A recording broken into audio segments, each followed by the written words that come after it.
सहना भवतु सहनो भुनक्तु सह वीर्यं करवावहै तेजस्विनावधीतमस्तु मा विद्विषावहै। ओम शांति शांति शांति। कृष्णाय वासुदेवाय हरये परमात्मने प्रणतक्लेशनाशाय गोविंदाय नमो नमः। गुरुर्ब्रह्मा गुरुर्विष्णु गुरुर्देवो महेश्वरा गुरुर् साक्षात् परब्रह्म तस्मै श्री गुरवे नमः। नियतं कुरु कर्म त्वं कर्मजायो ह्यकर्मणः शरीरयात्रा पिचते न प्रसीदेद कर्मणः। भगवंताच्या असीम कृपेने विश्वमाऊली ज्ञानोबरायाच्या असीम कृपेने सकल संतांच्या आशीर्वादाने सद्गुरुदेवाच्या आशीर्वादाने चालत असलेल्या या नित्य ज्ञानेश्वरी चिंतनामध्ये आज आपण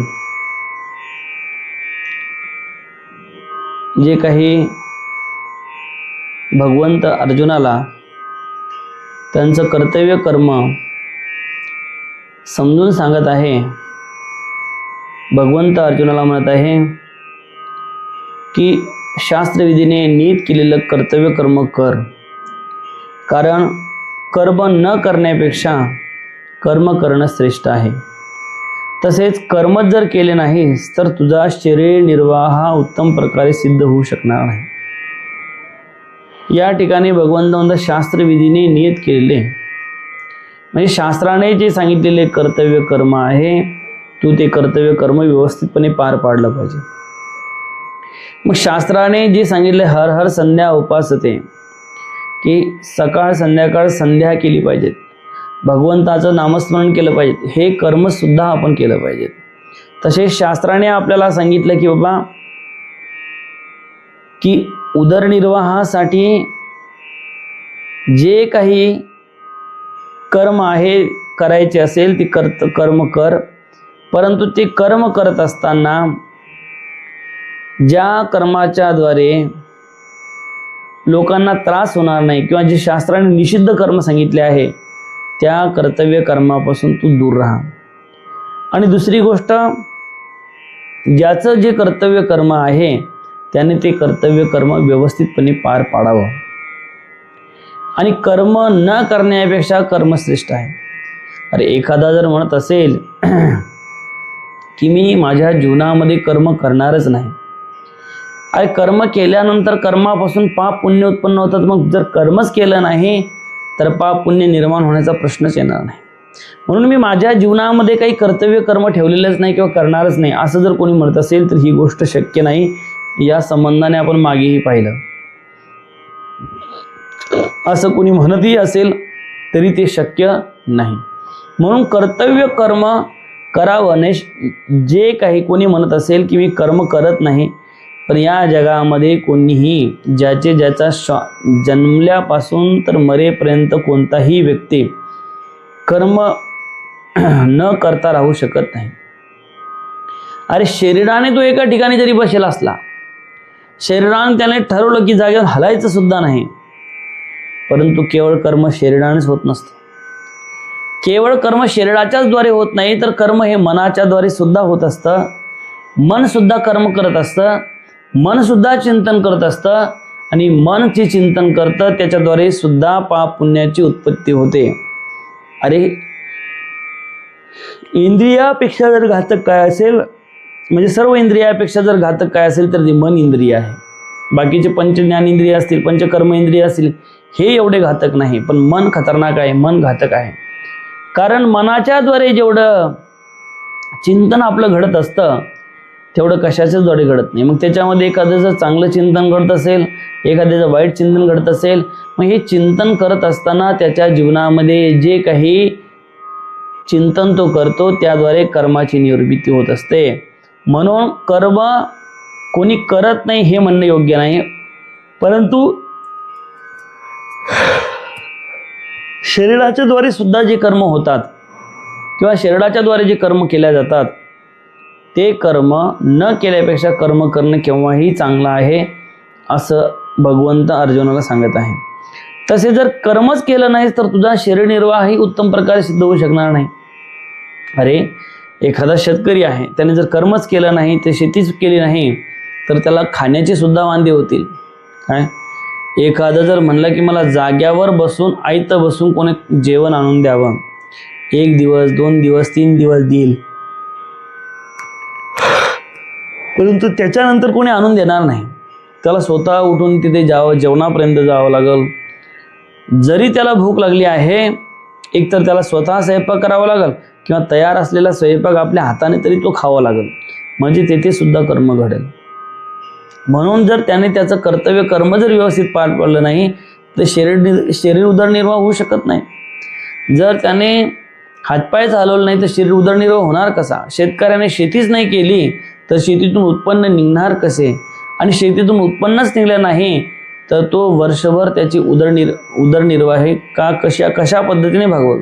तो भागवू शकणार नाही. म्हणून या ठिकाणी पुन्हा माऊली सांगतात, म्हणून निष्कर्म्य व्हावे तरी येत तेन संभवे आणि निषिद्ध केवी राहटावी विचारी पा. काय म्हणून निष्कर्म्य व्हावे? ईश्वर अर्पण बुद्धी वाचून फळाच्या म्हणजे निष्कर्म्य व्हावं म्हणून अर्जुनाला सांगतात की कर्माचा त्याग करून कर्मातीत व्हावं. काय व्हावं? कर्माचा त्याग करून कर्मातीत व्हावे. तर देहधारी मानवास संभवत नाही, मग शास्त्रविरुद्ध आचरण का करावे याचा तूच विचार कर. बघा या ठिकाणी व्यवस्थित माऊलीने समजून सांगितलं आहे की कर्माचा त्याग कर्मातीत व्हावे म्हणशील. अर्जुनाला असं वाटत असेल की मी कर्माचा त्याग करून मी कर्माच्या पलीकडे जाईल किंवा कर्मातीत होईल, तर हे शक्य नाही. ज्याने ज्याने देह धारण केला आहे, ज्या ज्या मानवाने देह धारण केला आहे त्यांना ही गोष्ट संभवत नाही. मग शास्त्रविरुद्ध आचरण का करावे याचा तू विचार कर.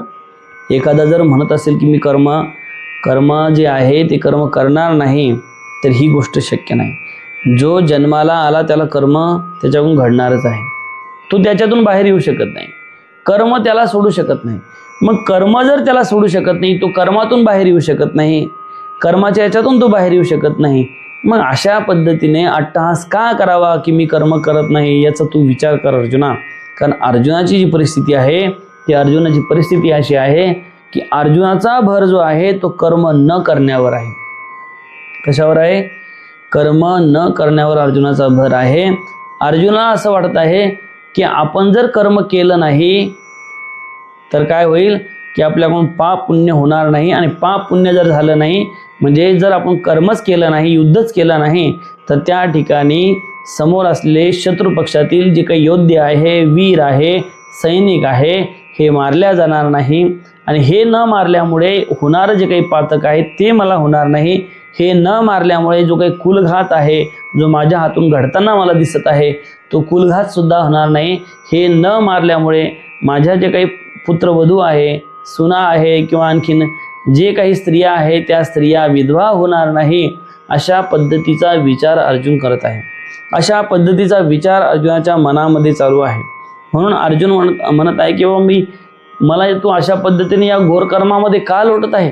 जर ज्ञानयोग श्रेष्ठ आहे, जर सांख्ययोग श्रेष्ठ आहे, आणि तूच म्हणतो की ज्ञानयोग श्रेष्ठ आहे, सांख्ययोग श्रेष्ठ आहे, तरी सुद्धा तुम्हाला अशा या घोर कर्मामध्ये लोटत आहे. त्यावेळेस भगवंत अर्जुनाला सांगतात की बाबा, ज्याने ज्याने देह धारण केलेला आहे, ज्याने ज्याने देह धारण केलेला आहे तो त्याच्या जीवनामध्ये कर्माचा त्याग करू शकत नाही.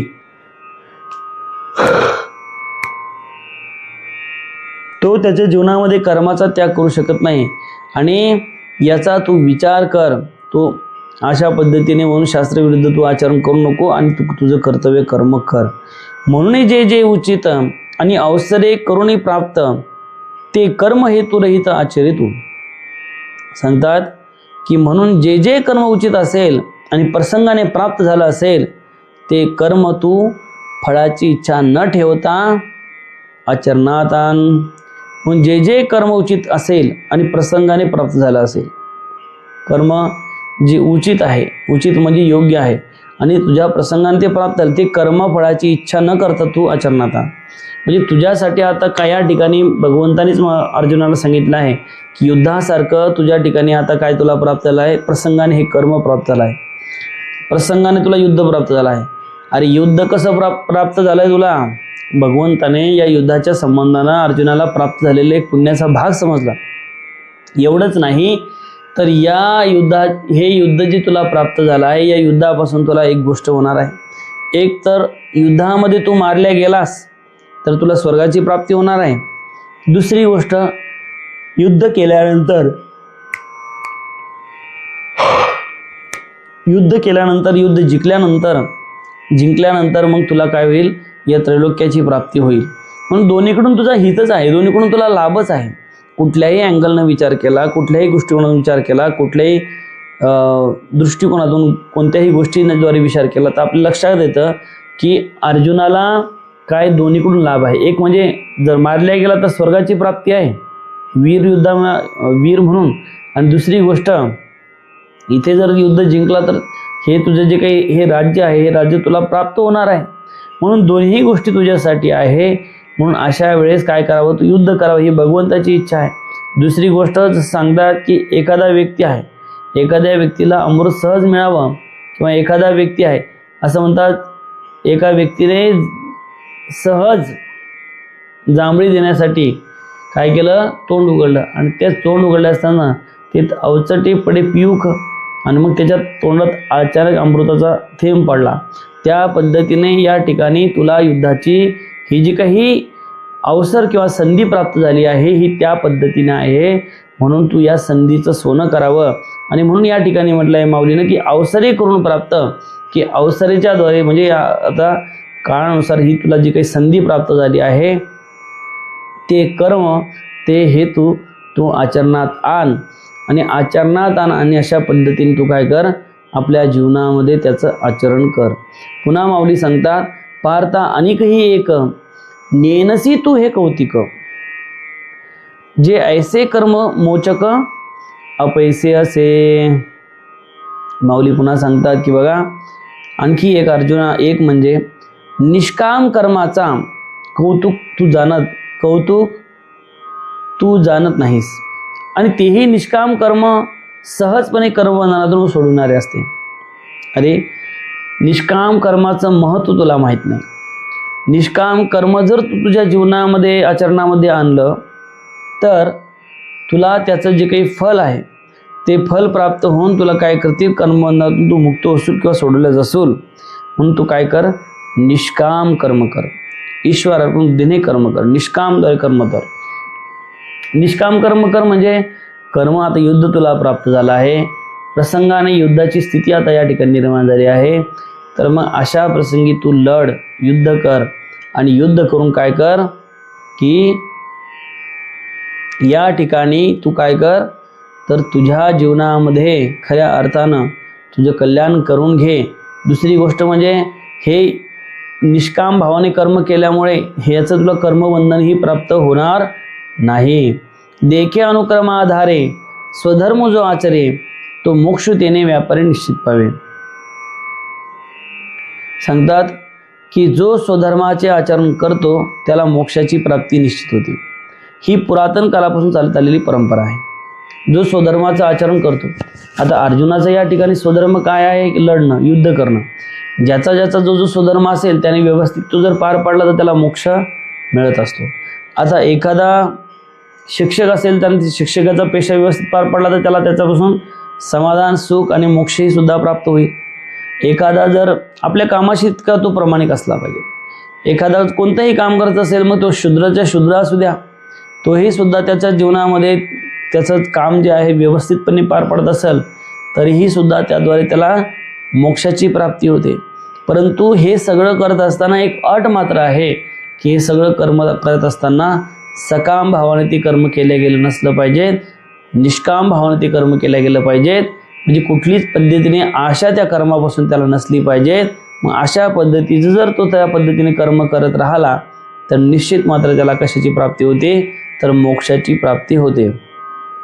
पुन्हा भगवंत अर्जुनाला सांगतात, यज्ञार्थांत कर्मण्यत्र लोकोयम कर्मबंधनः तदर्थम कर्म कौंतेय मुक्त संग समाचर. म्हणजे सांगतात की ईश्वर अर्पण बुद्धी वाचून फळाच्या इच्छेने केलेल्या कर्माने मनुष्य बांधला जातो. ईश्वर अर्पण बुद्धी वाचून फळाच्या इच्छेने केलेल्या कर्माने मनुष्य बांधला जातो. म्हणून हे अर्जुना, तू कर्तेपणाचा अभिमान सोडून ईश्वर अर्पण बुद्धीने कर्म कर. काय की हे अरे बाबा, की तू जे कर्म करत आहे ते ईश्वर अर्पण बुद्धीने कर. म्हणजे फळाची आशा काहीच ठेवू नको. जे जे करत आहे ते सगळं भगवंताला समर्पित करा. काय करा? सगळं भगवंताला समर्पित करा.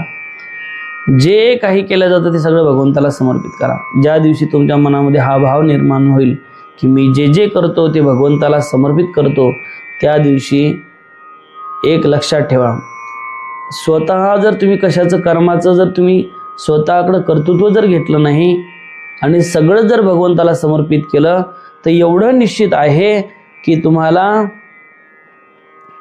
जो भगवंत आहे, भगवंत तो तुमचा सांभाळ केल्याशिवाय राहणार नाही. नवे तर निष्काम कर्माच्या द्वारे मोक्षसुद्धा तुम्हाला प्राप्त करून दिल्याशिवाय राहणार नाही. दुसरी गोष्ट, जर तुम्ही कर्म अर्पण बुद्धीने केलं तर स्वतःवर जर त्याचं बंधनच तुम्हाला प्राप्त नाही, तर तुम्हाला सहज तुमचं जे काही जन्म मरणाचा फेरा चुकून जाईल. आणखीन ज्या पद्धतीने तुम्ही सगळं भगवंताला समर्पित केलं, तर दुसरी गोष्ट अशी आहे की भगवंताला तुमचं सगळं करावं लागणार आहे. भगवंत तुमची जबाबदारी येणार आहे. तुम्ही तुमच्या जीवनामध्ये आयुष्यामध्ये भगवंताला काहीच मागितलं नाही, सगळं निष्काम भावाने केलं. मग ज्यावेळेस संकट येतं भक्तावर, त्यावेळेस भगवंताला काय करावं लागतं? स्वतः तिथं राहून त्या भक्ताला संकटाच्या बाहेर काढावं लागतं. म्हणून जे काही कर्म करायचं आहे ते ईश्वर अर्पण बुद्धीने करायचं आहे. की मी करणारा नाही, ते सगळं भगवंत करणारे आहे. सतत त्या गोष्टीचं माणसाला काय असलं पाहिजे? स्मरण असलं पाहिजे. सतत त्या गोष्टीचं माणसाला काय वाटलं पाहिजे? चिंतन त्याच्या जीवनात घडलं पाहिजे की सतत त्याने हे मी करणारा नाही, सगळं देव करणारा आहे, सगळे भगवंत करणार आहे, अशा पद्धतीने त्याच्या जीवनामध्ये त्याने कर्म केलं पाहिजे. म्हणून हे अर्जुना, तू कर्तेपणाचा अभिमान सोडून ईश्वर अर्पण बुद्धीने कर्म कर. कर्तेपणाचं ओझं तुझ्यावर कशाला घेतो? तू कर्तेपणा घेऊच नको. मी करणारा नाही एवढंच तू म्हण. आणि एवढं जर तू म्हणलं तरी समजायचं की तुझ्या जीवनामधून काय तर खऱ्या अर्थानं कर्मत्याग झाला आहे. माऊली काय सांगतात ते बघा. स्वधर्म जो बापा तोची नित्यज्ञ जानपा, म्हणून वर्तता तेत पापा संचारू नाही. अरे बाबा, स्वधर्म जो आहे तोच नित्यज्ञ आहे. त्या स्वधर्माचे आचरण केले असता पाप तिथे प्रवेश करत नाही. काय? अरे बाबा, स्वधर्म जो आहे तोच नित्ययज्ञ जाण. जो स्वधर्म आहे तोच नित्ययज्ञ जाण. त्या स्वधर्माचे आचरण केले असता पाप तिथे प्रवेश करत नाही. मग तो त्याचं स्वधर्म कोणतंही असो, त्याने जर त्याचं स्वधर्म व्यवस्थितपणे पार पाडलं, व्यवस्थितपणे त्या स्वधर्माचं त्याने आचरण केला, तर मग त्या ठिकाणी तोच त्याच्यासाठी काय नित्ययज्ञ आहे. जर समजा त्याचं हरिपाठ घेण्याचं नियम असेल, स्वधर्म असेल, तर त्यांनी हरिपाठ घेतला पाहिजे, मग तोच त्याच्यासाठी यज्ञ ठरेल. एखादा व्यक्ती ऑफिसमध्ये जाऊन 12 घंटे काम करत असेल, 8 घंटे काम करत असेल, पण काम त्याचं प्रामाणिकपणे करत असेल, तर तो त्याचा स्वधर्म आहे. आणि तो स्वधर्म त्याने जर व्यवस्थितपणे पार पाडला तर त्या ठिकाणी पाप तिथे प्रवेश करत नाही. अशा पद्धतीने कोण सांगत आहे? भगवंत सांगत आहे अर्जुनाला. हा निजधर्म जय सांडी आणि कुकर्मी रती घडे, तैची बांधू पडे संसारिक. सांगतात की स्वधर्माचा त्याग केला तर वाईट कर्म करण्याची इच्छा निर्माण होते. आणि वाईट कर्म केले की माणूस जन्म मरणाच्या चक्रात सापडतो. ज्याने त्याने आपला स्वधर्म पालन केला पाहिजे. पण जर समजा त्या स्वधर्माचा त्याने जर काय केलं नाही, आचरण केलं नाही, स्वधर्माचा त्याने त्याग केला, स्वधर्म व्यवस्थितपणे त्याने पार पाडलं नाही, तर मग त्याच्यापासून काय होतं? तर त्या ठिकाणी पापाची निर्मिती होती, पाप प्रवेश करतो. काही काही लोक म्हणतात आम्ही आमच्या जीवनामध्ये काही चांगलंही कर्म करत नाही, काही वाईटही कर्म करत नाही. अरे बाबा, तसं नाही. जो म्हणतो की माझ्या जीवनामध्ये मी चांगलंही कर्म करत नाही, वाईटही कर्म करत नाही, पण एक लक्षात ठेवा की कधी कधी कर्म न करणं हे सुद्धा पाप आहे. काय? कर्म न करणं हे सुद्धा पाप आहे. म्हणून माणसानं सतत कर्म करत राहिलं पाहिजे. अरे एखादा मनुष्य जर म्हणला की माझे जीवन काहीच करत नाही, पापही करत नाही आणि पुण्यही करत नाही, पण तरी बी बाबा तुला जो जन्म मिळाला आहे तो भगवत प्राप्तीसाठी मिळाला आहे. जर तुझ्या जीवनामध्ये भगवत प्राप्तीरूप स्वधर्म तू त्याचं पालन केलं नाही तर ते सुद्धा एक पद्धतीने काय होतं तर पाप घडत असतं. हा निजधर्म जै सांडी आणि कुकर्मी रती घडी तेची बांधू पडे संसारिक. अरे या ठिकाणी सांगतात की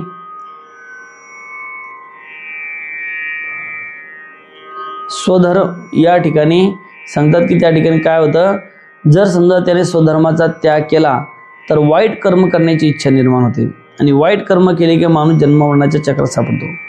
जर त्याने त्याचा स्वधर्माचा त्याग केला तर मग माणसाला काय वाईट कर्म त्याचे करण्याची प्रवृत्ती अंतःकरणामध्ये निर्माण होते. आणि कधी कोणाच्या अंतःकरणामध्ये काय प्रवृत्ती निर्माण होईल ते सांगता येत नाही.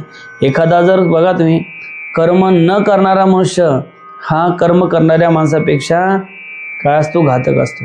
जो कर्म करत नाही तो फार घातक असतो, कारण तो नुसता बसलेला असतो आणि बसून तो काय करत असतो, इतरांचं वाईट चिंतन करत असतो. म्हणून अशा पद्धतीने तो जो आहे तो काय करतो, वाईट चिंतन करत असतो, वाईट चिंतन त्याच्या जीवनामध्ये घडत असतं. म्हणून स्वधर्माचा ज्याने त्याग केला आहे त्याला काय होतं, वाईट कर्म करण्याची इच्छा निर्माण होते आणि वाईट कर्म केली की पुन्हा जन्म मरणाचा फेरा त्याला पडतो. पुन्हा माऊली सांगतात की म्हणून स्वधर्म अनुष्ठान ते अखंड यज्ञ याजन जो करी तया बंधन काहीच नाही. म्हणून स्वधर्माचं आचरण करणे म्हणजे नित्य यज्ञ याजन करण्यासारखं आहे. जो कोणी स्वधर्माचं आचरण करतो ते सांगतात की ते नित्य यज्ञ याजन केल्यासारखं आहे. आणि जो स्वधर्माचे आचरण करत त्याला काही सुद्धा बंधन प्राप्त होत नाही, काहीच त्याला बंधन प्राप्त होत नाही. मग त्याने काय केलं पाहिजे, स्वधर्माचं आचरण केलं पाहिजे. स्वधर्म त्याला जो दिलेला आहे किंवा त्याचा जो स्वधर्म आहे त्याने तो पालन केला पाहिजे. या ठिकाणी अर्जुनाचा स्वधर्म युद्ध करणे आहे. मग अर्जुनाने युद्ध केलं पाहिजे. अर्जुनाने युद्ध नाही केलं तर पाप आहे, युद्ध केलं तर त्याला पाप नाही, उलट त्याला पुण्य आहे. त्या पुण्याच्या वर्षावर तो काय करणार, स्वर्गामध्ये जाणार आहे. आणि म्हणून पुण्याची पर्वणी आहे युद्ध म्हणजे, आणि ती अर्जुनाला प्राप्त झाली आहे. तसे ज्याचा जो स्वधर्म असेल त्याने तो स्वधर्म त्याने त्याचा पार पाडला पाहिजे. आणि जर त्याने त्याचा स्वधर्म व्यवस्थितपणे पार पाडला तर त्याच्या जीवनामध्ये काय घडणार आहे, पुण्यच घडणार आहे. पुन्हा माऊली सांगतात की हा लोकुकर्मे बांधिला जो परतंत्राभूत झाला तो नित्य यज्ञाती चुकला म्हणून या. काय की ज्या पद्धतीने माणूस आपल्या नित्य यज्ञाला चुकला म्हणून कर्माने बद्ध होऊन परतंत्र अशा देहाच्या अधीन होऊन पाप कर्माने बांधला गेला. काय केला, पाप कर्माने बांधला गेला. की जो मनुष्य आपल्या नित्य यज्ञाला चुकला आहे, म्हणजे जो त्याचं नित्य जे काही कर्म असेल तो कर्म तो करत नसेल म्हणून कर्माने बद्ध झाला आहे, परतंत्र अशा देहाच्या अधीन झाला आहे. त्याने जर त्याचा जो कर्म आहे किंवा स्वधर्म आहे तो त्याचं पालन केलं तर त्याला बंधन प्राप्त होणार नाही. जसं हा मनुष्य देह आम्हाला प्राप्त झाला आहे, या मनुष्य देहामध्ये आपला बाकीचं तर कर्तव्य कर्म आहेच, परंतु हा देह ज्याच्यासाठी दिला तो स्वधर्मसुद्धा आपल्याला पालन करणं गरजेचं आहे. हा देह कशासाठी मिळाला, देवी दिला देह भजन गोमटा जोया फाल झाला फाटा बाधिकेचा. देवाने हा देह दिलेला आहे भजन करण्यासाठी. आणि जर आपण या जीवनामध्ये भजन केलं नाही, भगवंताची प्रार्थना केली नाही, भगवंताची उपासना केली नाही, भगवंताचं ध्यान केलं नाही, तर एवढी गोष्ट लक्षात ठेवायचं की ते सुद्धा आपल्या कर्म न केल्यासारखंच आहे, म्हणजे अधर्म केल्यासारखं आहे. आणि अधर्म जर आपल्या जीवनामध्ये घडला तर पापातून आपण मुक्त होऊ शकत नाही. म्हणून जर आपल्या जीवनामध्ये आपल्याला असं वाटत असेल की आपल्या जीवनामध्ये आपल्याकडून स्वधर्म घडला पाहिजे तर त्यांनी काय केलं पाहिजे, आपल्या जीवनातून पुण्यकर्म घडलं पाहिजे तर त्यांनी काय केलं पाहिजे, त्यांनी कर्म केलं पाहिजे, स्वकर्म त्यांनी केलं पाहिजे. आणि जो करणार नाही तो असं समजायचं की तो या नित्ययज्ञातून चुकला आहे आणि तो पापाचा भागीदार झाला आहे. पुन्हा माऊली सांगतात, आता याची विषयी पार्था तुझ सांगेन एक मी कथा, जी सृष्ट्यादी संस्था ब्रह्मेने केली. काय की पार्था, याविषयी मी तुला एक कथा सांगतो. ती अशी की ब्रह्मदेवाने उत्पत्ती स्थिती लय या सृष्टीचा आकार निर्माण केला. या ठिकाणी एवढं सांगितलं की ब्रह्मदेवाने काय केलं आहे, स्थितीची उत्पत्ती केली, लय केली, उत्पत्ती केली, स्थिती केली आणि लय केला. हे सगळं ब्रह्मदेवाने उत्पन्न केलं आहे. काय केलं आहे? अरे हे सगळं ब्रह्मदेवाने उत्पन्न केलं आहे. अरे हे देव उत्पन्न करणारा आहे, देवच त्याचा काय करणारा आहे, सांभाळणारा आहे आणि देवच त्याला नाश करणार आहे. म्हणून आपण जास्त दुःखी होतो. आपण उत्पन्न झालो होतो मग काय साखर वाटतो आणि नंतर काय, नंतर जर अशा पद्धतीने उत्पन्न झालो की मग साखर वाटायची, पेढे वाटायचे आणि मेले की मग रडायचं. वास्तविक उत्पन्न होणे, स्थिती होणे, लय होणे हा क्रम आहे, हा चालूच राहणार आहे. अंत अस्ति प्रारंभ, अंत होणार आहे. अंत अस्त आणि प्रारंभ हे तिन्ही गोष्टी होणार आहे. प्रारंभ झाल्यानंतर त्याचा अंत आहेच. ह्या दोन गोष्टी माणसाने लक्षात ठेवल्या पाहिजेत की ज्याचा प्रारंभ आहे त्याचा अंत आहे. म्हणून प्रारंभ ज्याच्या जीवनामध्ये सुरू झाला त्याचा अंत सुद्धा निश्चित आहे. ओम पूर्णमदः पूर्णमिदं पूर्णात् पूर्णमुदच्यते पूर्णस्य पूर्णमादाय पूर्णमेवावशिष्यते.